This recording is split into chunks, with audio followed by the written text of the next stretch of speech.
Mark 12.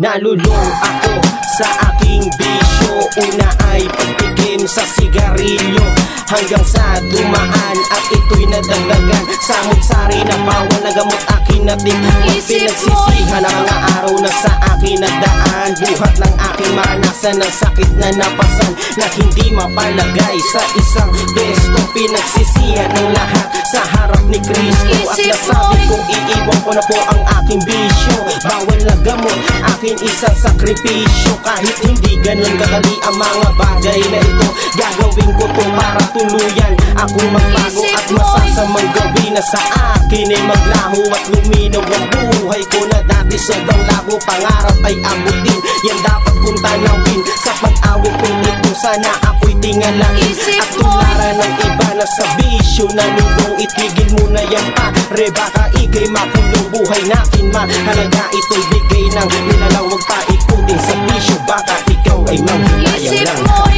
unti-unting nawawalat, nalilito. Ang tulad mo'y parang usok, unti-unting naglalaho. Isip mo'y unti-unting nawawalat, nalilito. Ang tulad mo'y parang usok, unti-unting naglalaho.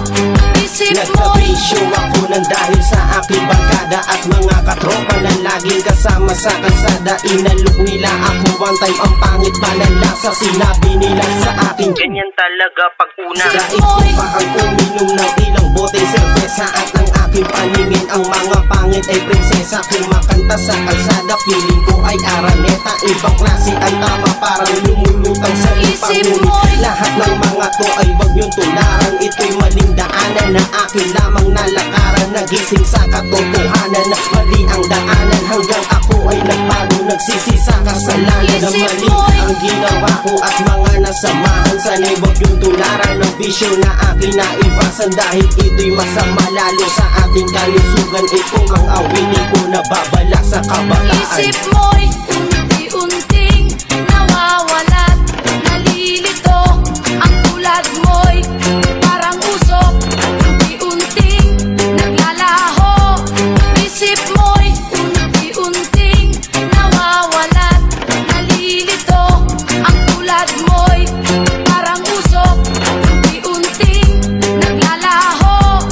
Isip Ngayon mo'y napakinggan nyo na ang gusto ko na sabihin, na iwasan nyo ang bisyo at wag ninyo tong gamitin. Dahil ito ay mali na pinagbawal din ng Diyos. Kung ipagpapatuloy mo ang buhay mo'y matutubos, na para bang sa sigarilyo buhay mo'y mauubos. Wala na ang iyong buhay, ang bisyo ay di pa ubos. Maninikip ang iyong baga, palaging nakatunganga. Yan ba ang gusto mong buhay na mukhang kaawa-awa? Wala ka na sa sarili, wala ka na rin masabi. Daig mo pa ang pulubi na nang hihingi sa kalye. Walang nagbibigay kasi lahat ay nandidiri. Damit mo ay ngunit ganyan na lamang ba palagi ang buhay? Nalulong sa bisyo, ganyan ang mangyayari. Kaya magbago ka na, kausapin mo na ang paray para mabigyan ka ng payo, at hindi na to mangyari. At magsisi sa lahat, wag nang ulitin ang nangyari. isip mo'y